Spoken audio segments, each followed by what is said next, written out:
नमस्कार. आचार्य 90 FM वर सर्वांचे मनपूर्वक स्वागत.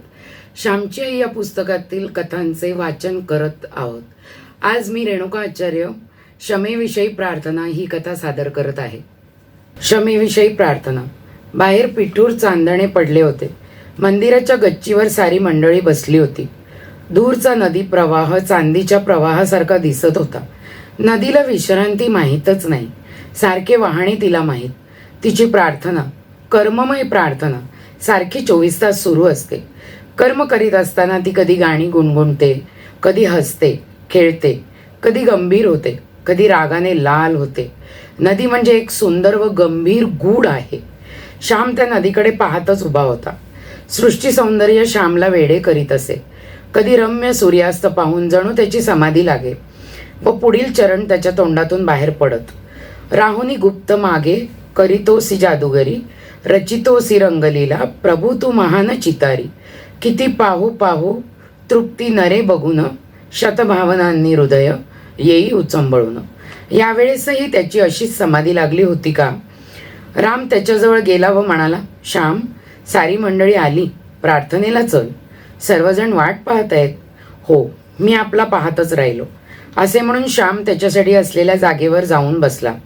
प्रार्थना झाली व गोष्टीस सुरुवात झाली.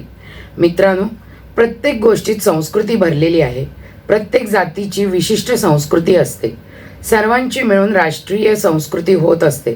प्रत्येक चालीरीतीत संस्कृतीचा सुगंध भरलेला आहे. तो ओळखला पाहिजे. आपल्या साऱ्या चालीरीतीत आपण लक्ष घातले पाहिजे. काही अनुपयुक्त चाली असतील त्या सोडून दिल्या पाहिजेत. परंतु संस्कृतीचे संवर्धन करणाऱ्या चाली मरू देता कामा नये. आपल्या देशातील, आपल्या समाजातील प्रत्येक आचार म्हणजे एक शिकवण आहे. आमच्या घरी एक अशी पद्धत होती की रोज दुपारच्या मुख्य जेवणाच्या वेळी प्रत्येकाने श्लोक म्हणावायचा. जेवताना श्लोक म्हटला नाही तर वडील रागे भरत. वडील आम्हाला श्लोकही सुंदर सुंदर शिकवीत असत.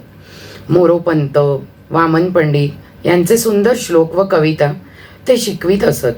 तशीच इतर स्तोत्रे, भूपाळ्या, श्लोक वगैरे शिकवीत. पहाट झाली की वडील येत, आम्हास उठवीत, आमच्या अंथरुणावर बसत आणि आम्हाला भूपाळ्या, श्लोक वगैरे शिकवू लागत. आम्ही अंथरुणातच गोधड्या पांघरून बसत असू. माझ्या लहानपणी आमच्याकडे ब्लँकेट नव्हते.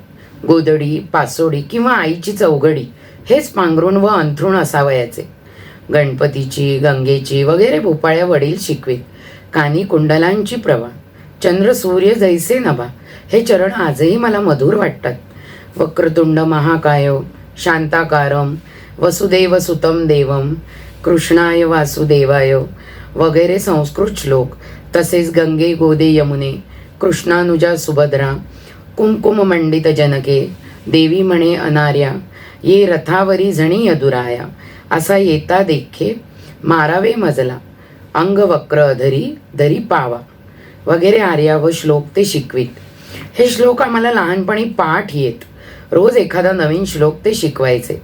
वडील नुसते तोंडपाठ करून घेत नसत, तर अर्थही सांगावायचे. सौमित्र म्हणजे कोण असे ते विचारीत.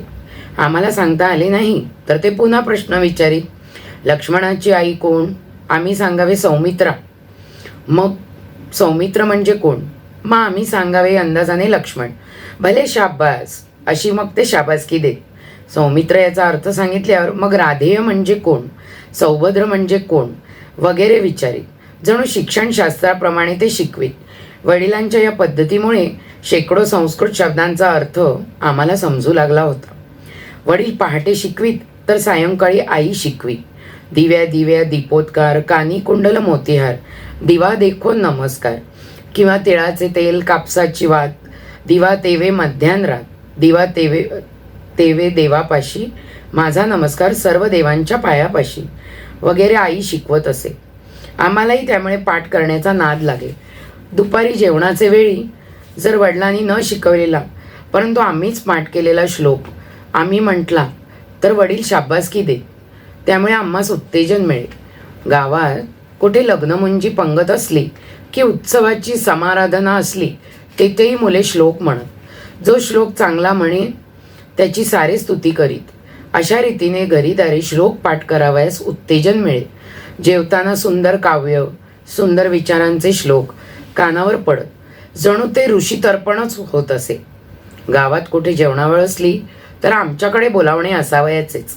आमच्याबरोबर वडीलही आलेले असतील तर श्लोक म्हणावयास आम्हास मानेने डोळ्यांनी इशारा देत व आम्ही लगेच म्हणत असू. घरी गेल्यावर वडील रागावतील ही भीती असे.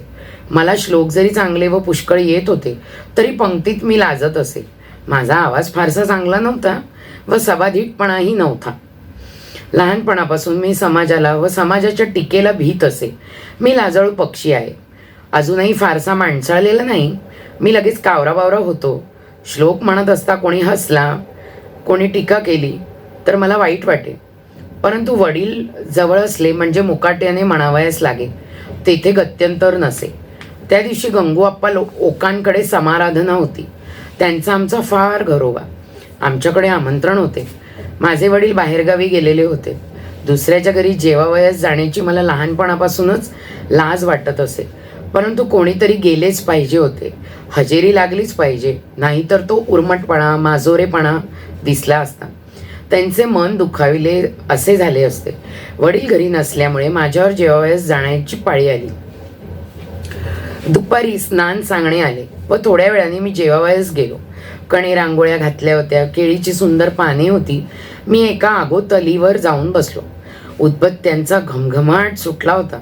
उन्हाळ्याचे दिवस होते म्हणून पाण्याच्या मोठ्या हंड्यांना बाहेरून फडकी लावली होती व पाण्यात वाळा टाकलेला होता.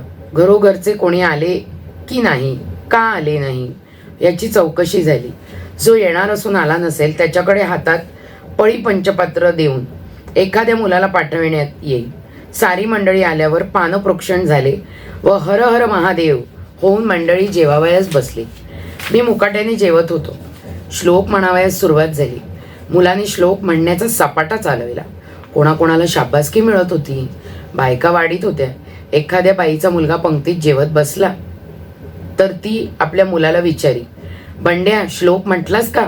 म्हण आधी. श्लोक म्हणणे म्हणजे सदाचार व भूषण मानले जाईल. श्याम, श्लोक म्हणणारे तुला तर किती चांगले येतात. तो चैतन्य सुमन नाही तर डिडिम डिम्मिन डिम्मिन म्हण. मला आग्रह होऊ लागला. मला लाज वाटे व म्हणण्याचे धैर्य होईना. बायके आहे सबदी. शेजारचे गोविंद भट म्हणाले. सारे मी ऐकून घेतले. दक्षिणेची दिडकी कडीत घालून मी तिला लक्क करीत होतो. इतरांच्या म्हणण्याकडे मी लक्ष दिले नाही. एक मुलगा सर्वांचे जेवण होण्याआधीच उठला. त्याच्यावर सर्वांनी तोंडसूक घेतले.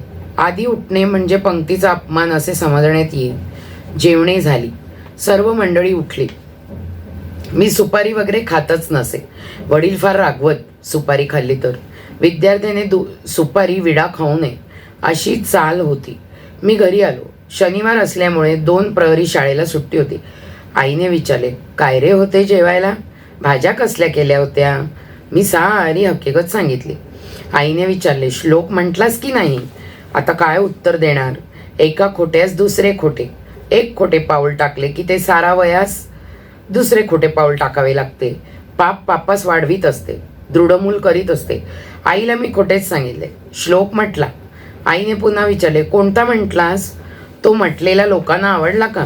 पुन्हा मी खोटे सांगितले की नेत्री 2 हिरे प्रकाश पसरे हा श्लोक म्हटला. माझ्या वडिलांना हा श्लोक फार आवडत असे व तो आहेही गोड. मी सारा म्हणून दाखवू का? नेत्री 2 हिरे प्रकाश पसरे अत्यंत ते साजिरे माथा शेंदूर पाजरे वरी बरे दुर्वांकुरांचे तुरे माझे चित्तविरे मनोरथ पुरे देखोनी चिंता हरे गोसावी सुत वासुदेव कविरे त्यामोर याला स्मरे. मी आईला हे सारे खोटेच सांगत होतो. तोच शेजारची मुले आली. एकमेकांच्या खोड्या करावयाच्या, एकमेकांची उणी पाहावयाची, एकमेकांस मार बसवायचा हा मुलांचा स्वभाव असतो. शेजारचे बंड्या बन्या वासू सारे आले व आईला म्हणाले, यशोदा काकू, तुमच्या श्यामने आज काही श्लोक नाही म्हटला. सारे त्याला म्हण म्हण असे सांगत होते परंतु याने म्हटलाच नाही. श्यामने मला शिकवलेला भरुनी गगन ताटी शुद्ध नक्षत्र रत्ने तो मी म्हटला व मला शाबासकी मिळाली असे वासू म्हणाला. गोविंदा म्हणाला, असा येता देखे रथ निकट तो श्यामल हरी हा मी म्हटला व नरसुअण्णांनी मला शाबासकी दिली. आई मला म्हणाली, श्याम मला फसविलेस, खोटे बोललास, श्लोक म्हटलास म्हणून मला सांगितलेस. वासू म्हणाला, श्याम केव्हा रे म्हटलास. बन्या म्हणाला, अरे त्याने मनात म्हटला असेल, तो आपल्याला कसा ऐकू येईल. बंड्या म्हणाला, पण देवाने तर ऐकला असेल. मुले माझी थट्टा करीत निघून गेली. मुले म्हणजे गावातील न्यायाधीशच असतात, कोणाचे काही लपू देणार नाही. गावातील सर्वांची बिंगे चव्हाट्यावर आणणारी वर्तमानपत्रेच ती. मला आई म्हणाली, श्याम तू श्लोक म्हटला नाहीस ही एक चूक, व खोटे बोललास ही तर फार भयंकर चूक. देवाच्या पाया पड व म्हण, मी पुन्हा असे खोटे बोलणार नाही. मी मुखस्तंभ तेथे उभा होतो. आई पुन्हा म्हणाली, जा देवाच्या पाया पड, नाहीतर येऊ देत त्यांना सांगेल, मग मार बसेल, बोलणी खावी लागतील. मी जागचा हल्लो नाही. मला वाटले आई वडिलांना सांगणार नाही, ती विसरून जाईल. आजचा तिचा राग उद्या कमी होईल. आई पुन्हा म्हणाली, नाही ना ऐकत. बरं मी आता बोलत नाही. वडील रात्रीसच परगावाहून आले होते. रोजच्या प्रमाणे ते पहाटे उठावयास आले. त्यांनी भुपाळ्या सांगितल्या, आम्ही म्हटल्या. वडिलांनी मला विचारले, श्याम काल कोणता श्लोक म्हटलास. आई ताक करीत होती. तिची सावली भिंतीवर नाचत होती. उभे राहून ताक करावे लागे. मोठा डेरा होता, माथ्यासुद्धा मोठा होता. आईने एकदम ताक करायचे थांबवले व ती म्हणाली, श्यामने काल श्लोक म्हटला नाही, मला मात्र खोटेच येऊन सांगितले की म्हटला. परंतु शेजारच्या मुलांनी सारी खरी हकीकत सांगितली. मी त्याला सांगत होते की देवाच्या पाया पड व पुन्हा खोटे बोलणार नाही असे म्हण, परंतु किती सांगितले तरी ऐकेनाच. वडिलांनी ऐकले व रागाने म्हटले, होय का रे, उठतोस की नाही. त्या भिंतीजवळ उभा राहा. श्लोक म्हटलास का काल. वडिलांचा राग पाहून मी घाबरलो. मी रडत रडत म्हटले, नाही म्हटला. मग खोटं का सांगितलंस. 100दा तुला सांगितले आहे की खोटे बोलू नये म्हणून. वडिलांचा राग व आवाज वाढत होता. मी कापत म्हटले, आता नाही पुन्हा खोटे बोलणार. आणि ती देवाच्या पाया पड म्हणून सांगत होती तर ऐकले नाहीस. आई बापाचे ऐकावे हे माहीत नाही वाटते. माजलास होय तू. वडील आता उठून मारणार असे वाटू लागले. मी रडत रडत आईजवळ गेलो व आईच्या पायावर डोके ठेवले. माझे कडत कडत अश्रू तिच्या पायावर पडले. आई मी चुकलो, मला क्षमा कर असे मी म्हटले. आईच्याने बोलवेना. ती वात्सल्य मूर्ती होती. विरघळलेल्या ढेकळाप्रमाणे माझी स्थिती झालेली पाहून तिला वाईट वाटले. परंतु स्वतःच्या भावना आवरून ती म्हणाली, देवाच्या पाया पड, पुन्हा खोटे बोलण्याची बुद्धी देऊ नकोस असे त्याला प्रार्थून सांग. मी देवाजवळ उभा राहिलो. स्पुंदत देवाला प्रार्थून लोटांगण घातले. नंतर मी पुन्हा भिंतीजवळ जाऊन उभा राहिलो. वडिलांचा राग मावळला होता. ये इकडे असे ते मला म्हणाले. मी त्यांच्याजवळ गेलो. त्यांनी मला जवळ घेतले. पाठीवरून हात फिरवला व ते म्हणाले, जा आता, शाळा आहे ना. मी म्हटले, आज रविवार, आज सुट्टी आहे. वडील म्हणाले, मग जरा नीज हवा तर शेतावर येतोस माझ्याबरोबर. पत्रावळीना पाने पण आणू. मी होय म्हटले. वडिलांचा स्वभाव मोठा हुशार होता. त्यांनी एकदम सारे वातावरण बदलले. रागाचे डग गेले व प्रेमाचा प्रकाश पसरला. जसे काही झालेच नाही. आम्ही बापलेक शेतावर गेलो. माझी आई मूर्तिमंत प्रेम होती, तरी वेळप्रसंगी ती कठोर होत असे. तिच्या कठोरपणातच खरे प्रेम होते, खरी माया होती. कधी कठोर प्रेमाने तर कधी गोड प्रेमाने. आई या श्यामला आम्हा सर्वांना वागवीत होती. कधी प्रेमाने थोपटी तर कधी रागाने धोपटी. दोन्ही प्रकारांनी ती मला आकार देत होती. या बेडप व ऐदी गोळ्याला रूप देत होती. थंडी व ऊब दोन्हींनी विकास होतो. दिवस व रात्र दोन्हीमुळे वाढ होते. सारखाच प्रकाश असेल तर नाश. म्हणून एका कवितेत म्हटले आहे, करुणी माता अनुराग राग, विकासवी बाळ मना विभाग. फुले तरु सेवनी उष्ण शीत, जगी असे हीच विकास रीत. श्यामची आई पुस्तकातील क्षमेविषयी प्रार्थना ही कथा तुम्हाला नक्कीच आवडली असेल. मी रेणुका आचार्य तुमची रजा घेते. तुम्ही ऐकत राहा आचार्य 90 FM, योर ओन रेडिओ.